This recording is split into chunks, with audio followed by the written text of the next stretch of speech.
Les évêques se sont réunis du 14 au 19 octobre au Centre interdiocésain des œuvres de Brazzaville pour leur 54e assemblée plénière ordinaire annuelle.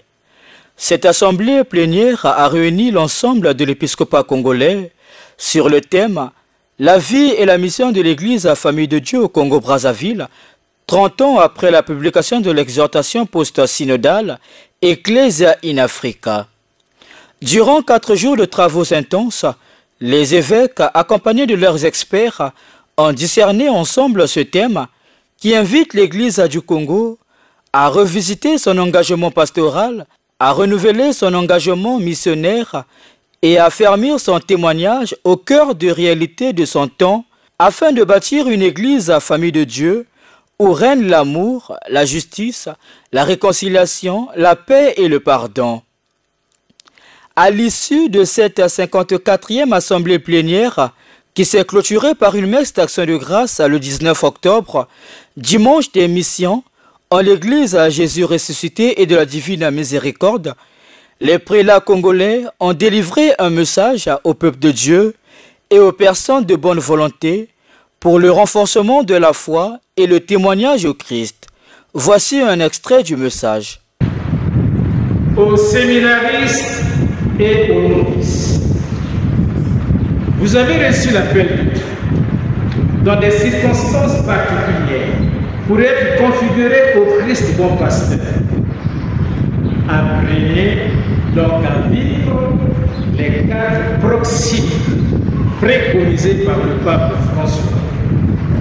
Votre formation doit créer des relations fraternelles et de co-responsabilité avec les laïcs en vertu du charisme de chacun.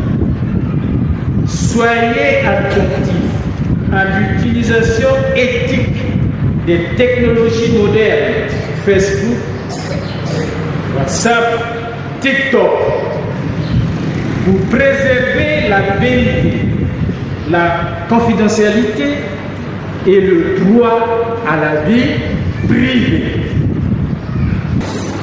Autorités civiles et politiques, parents, enseignants et simples citoyens, il convient de reconnaître notre part de responsabilité dans cette montée de la violence chez les jeunes. C'est tous ensemble qu'il faut relever le défi éducatif. Il y a urgence. Comme dit le proverbe africain, il faut tout un village pour éduquer un enfant. Aux enfants et aux jeunes, dans nos exhortations, nous vous accordons toujours une place de choix. Vous êtes porteurs de cette nouvelle espérance qui se veut communion, participation et mission. Nous, vos pères évêques, nous voulons vous pousser vers un élan missionnaire, vous inviter à être des bâtisseurs de notre Église et de notre société. Ne vous laissez pas distraire, ni séduire par les mirages et les illusions de la modernité.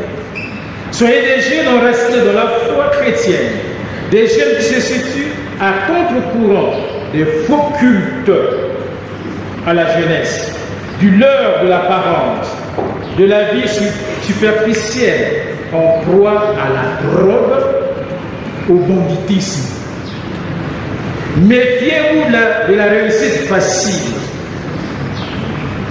Avec nous, devenez les évangélisateurs de votre milieu de vie. Nous voulons, avec vous, une église où chacun trouve davantage sa place et son rôle, sans convoitise, sans rivalité et sans écrasement. Sachez donc que vous avez votre rôle à jouer dans l'Église et dans la société et que nous sommes avec vous et parmi vous comme père et pasteur. Confère Jean 10, 11 à 17. Le Congo notre pays, par la signature de l'accord cadre avec le Saint-Siège sur les relations entre l'État et l'Église catholique, a explicitement intégré le principe de la laïcité constructive et inclusive pour favoriser l'apport positif de la religion dans la sphère publique, ainsi que les bienfaits qui en découlent pour le bien de tous. L'Église tient en grande considération et estime l'activité de ceux qui se consacrent au bien de la chose publique et on assure les charges pour le service de tous. Nous vous exhortons à faire de votre engagement politique une mission de charité. Les pères du Synode furent unanimes à reconnaître que le plus grand défi pour réaliser la justice et la paix en Afrique consiste à bien gérer les affaires publiques dans les deux domaines connexes de la politique et de l'économie. Ayez à cœur de travailler pour le bien commun. Aux femmes et hommes de bonne volonté, à celles et ceux pour qui ce pays compte et qui comptent sur ce pays, que la paix promise aux femmes, hommes de bonne volonté, confère Luc, chapitre 2, verset 14, demeure pour vous une priorité. Si on se sentant membres de la même famille humaine, que le bien commun primera sur les intérêts personnels. Nous vous disons que le Christ est Seigneur et Dieu. Il est indispensable. Sans lui, nous ne pouvons rien faire. Jean 15, 5. Nous vous exhortons à vivre de lui, par lui, avec lui et à promouvoir avec lui. L'attention à l'autre, la solidarité, la chaleur des relations, l'accueil, le dialogue, la confiance pour bâtir ensemble une société famille, juste et fraternelle. Pour sa première participation à l'Assemblée plénière comme évêque de Ouesso, Monseigneur Brice Armand Ibombo nous a livré ses impressions au terme de cette messe. Oui, nous venons de clôturer la 54e Assemblée plénière des évêques du Congo. C'était un temps de grâce, de fraternité, un temps de synergie et de synodalité épiscopale pour aborder un problème important, celui de la nouvelle évangélisation en Afrique au Congo, à l'occasion du 30e anniversaire de l'exhortation post-synodale Ecclesia in Africa.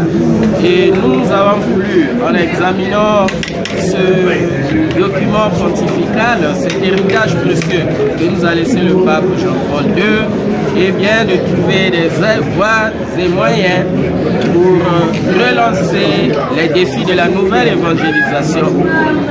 Et nous sommes heureux pour le message envoyé au peuple de Dieu, et nous sommes heureux de clôturer cette assemblée ici dans cette paroisse Jésus de la divine miséricorde.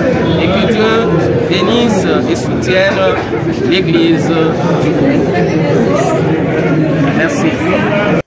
Pour votre gouverne, l'Assemblée plénière est l'un des rendez-vous annuels de la Conférence épiscopale du Congo avec la session pastorale et la retraite spirituelle.